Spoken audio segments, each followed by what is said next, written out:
Thanks very much for the invitation to speak at this unusual and hopefully very useful event.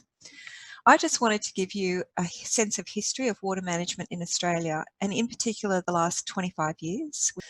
I'll talk briefly where we got to in that program and a little bit about the role of research and technology that helped enable that to happen. And then we can talk about challenges for the future, which hopefully is where you guys come in. Between the late 1800s and the 1980s, the major focus of water management in Australia was really building infrastructure, building the wherewithal to provide cities and towns with water supplies, with wastewater treatment, with sewage systems, and to build dams and irrigation networks for regional development. So a really big focus on actually supplying the country with infrastructure for public health, water supply and security, and regional development. And if you have a look, in 1900, if we looked at how much storage there was across the country, it was about 240 gigalitres. By 2005, it was nearly 85,000 gigalitres of water storage. However, by the 80s and a few years before, all of that work had actually set us up nicely, but it did have a range of, if you like, legacy impacts. We had a significant amount of environmental degradation that was either directly or indirectly caused by that level of water resource development. We had salinity in the River Murray, for example, in the late 60s, the early 80s, that was above 800 EC for 14 months at a time. We had algal blooms. The most famous was a 1,000-kilometre bloom toxic in the Darling River in 1991. The River Murray mouth closed for the first time since European settlement in 1981, and there was erosion, sedimentation of bays and lakes. So it's not the only legacy. There was a large debt. Most of that public infrastructure had been paid for by government, and there was a significant debt. And looking forward, a large portfolio of assets that needed operation, renewal, and maintenance, and no obvious funding source for that. Irrigation underpinned regions in a number of places, but it was highly inefficient and providing very low value economically. So around the late 80s, early 90s, some states, and then ultimately all of them together with the Commonwealth, came to the conclusion we needed a new phase. And that phase needed to move towards sustainable water management, environmentally and economically sustainable. So effectively 25 years of reform. That reform was also punctuated by the Millennium Drought, which was the longest and most severe on record. And the response to that drought was actually many cities and towns had to have new augmented water supplies. And of course, we had to address over-allocation, in particular in the Murray-Darling. But if we look at that 25 years, what has been the direction and focus of reform? Well, there were probably 4 key themes to reform. The objectives of reform were to increase the productivity and efficiency of Australia's water use, whilst ensuring the health of river and groundwater systems. So, environmentally sustainable, but looking to add high value to the country. The 4 key themes. First was transforming the way we did water allocation. So prior to this period, you often could get a water right, a water licence simply by asking for it, and no real consideration of the impacts on the environment or on other users. That changed. It had to change. It changed by undertaking water planning, where people looked at the resource, worked out how it worked and how much there was and how available it was, set caps on consumptive use, and really set the balance between the environment and consumption. They then established secure entitlements, and then on the back of that, developed water trading and markets, whereby water could move to its highest value use.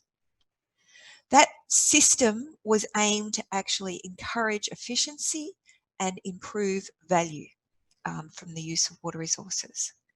However, that's premised on a sustainable environment. So effectively, we had to provide water for the environment, and in over-allocated systems, increase the environmental share. If you're moving towards that, you also had to reform the whole way water was paid for. It ended up consumption-based pricing, So really providing some incentives for efficiency, and where users paid for the full cost. So full cost recovery. It was always going to be different in urban and rural areas, but they were the goals that were set. And if you're moving to that sort of system as well, where people are starting to pay the full cost and there's a market operating and there's a lot of investment in the back of that, then the institutional arrangements had to change as well. So significant work done in actually reforming institutions, separating policy from service delivery, from regulation, setting up independent watchdogs in a whole range of areas. So this basically encapsulates in one slide 25 years of extremely hard reform, but it was underpinned by two key areas: technology and knowledge, information, improvements in water metering, registers, accounting, monitoring, modelling, water research, forecasting.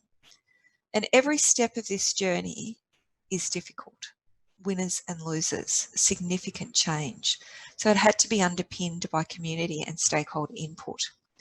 So I just thought I'd tell you where we got to, and then we can talk about the sorts of things that helped.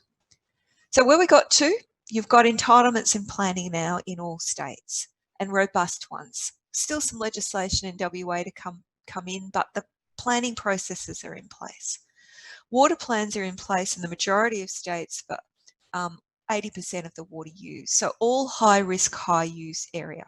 That means caps are in place for consumptive use. Water's been made available for the environment. It's been done with community involvement and on the back of best available science. We have water markets now. So people trade water. They're around the place, but the most well-known, possibly most complex in the world, is in the Murray-Darling Basin. And the value of entitlements is now over $13 billion. So that's a real shift.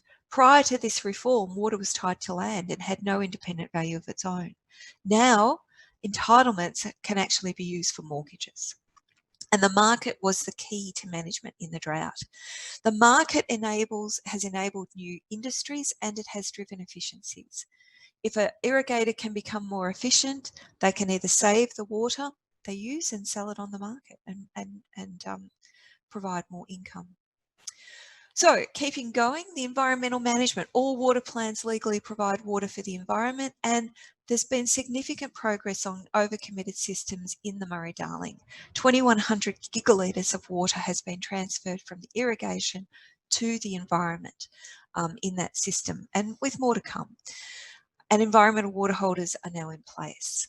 From an urban setting, the quality of water is generally safe, high quality in towns with over 10,000 connections at least. And cities have more diverse range of water sources, so they're a bit more resilient. In pricing, you do have full cost recovery in the metropolitan and most large regional urban systems. And underpinned at every stage has been increases in water accounting. If you have a market, you must account for water, you must have registers. If you're having consumption-based pricing, you need to be able to meter and understand and charge people.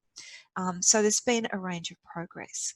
So overall, Australia's done well in its 25 years. There's always room for improvement, but the 25 years of reform has set it up and there's more to go. What I wanted to do was just take you briefly into a couple of those areas where technology played a really key role in helping that advance. And one of the ones I wanted to talk about was environmental water recovery and markets. So if you're dealing with an over-allocated system, and I was in these sorts of discussions in the mid-2000s, what you're really wanting to do is to transfer water from the irrigation pool to the environment. People were looking for ways where you could maintain levels of production in irrigation and yet have water for the environment. And so efficiency became the place they looked. Efficient practices on farm, efficient technology, efficiencies in systems. And things like automated channel control was an advance that was around about in 2004 or thereabouts. And what it enabled was governments to see a way forward through that really difficult trade-off, environment and irrigation. If they invested in automated systems, they would recover water, maintain levels of production, provide irrigators with a higher level of surface. Virtually a win-win everywhere. And so those early areas of water recovery for the environment around 2004 for what was the Living Murray was a lot in this sort of advances. Improved metering meant that you could actually work through where the leakages were or where there was overtake. Improved forecasting meant that irrigators could actually have an idea and not order the water that they didn't need. All of these added up to efficiencies. And actually, if you looked in the middle of the millennium drought at its worst period, the 5 years between 05 and 06, 08, 09, you actually saw there was a significant 53% reduction in water available for irrigated agriculture in the Murray-Darling Basin. But there was only a 23 or 21% reduction in productivity. Irrigators could see this happening. They were becoming more efficient and gaining more with less water. And that actually became a mantra, and it became well, we can provide water for the environment if we can become more efficient. On the other side, best use of environmental water. So people were also looking to see, well, can we get better environmental outcomes with a more efficient use of environmental water? Can we use regulators, for example? Can we have designed floods? So things like environmental works on the other side assisted as well. Obviously not as good as a natural flood, but better than no water at all. So a number of the advances were actually underpinned by changes in technology, changes in knowledge, and doing things better. We've got population growth and urbanisation. So by 2050, an additional 10 million people will live in our capital cities. They will all have to be supplied with water, clearly, clean and safe. Wastewater will have to be treated and moved. Stormwater will have to be managed. But what we've found is those people now have another demand for water, and that is one for amenity. Water in the landscape in those urban environments is now becoming far more important. The importance of green space to mental health and well-being is something that we have seen in real time in the last few weeks as people were in lockdown. And it's extremely important as cities grow that this further demand of water in the landscape is actually recognised. The second major challenge is, of course, climate change.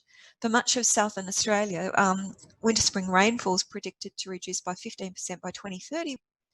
And how we'll see it is more frequent and extreme droughts. We'll see higher temperatures, more extreme frequent bushfires as we did this summer, more intense storm events.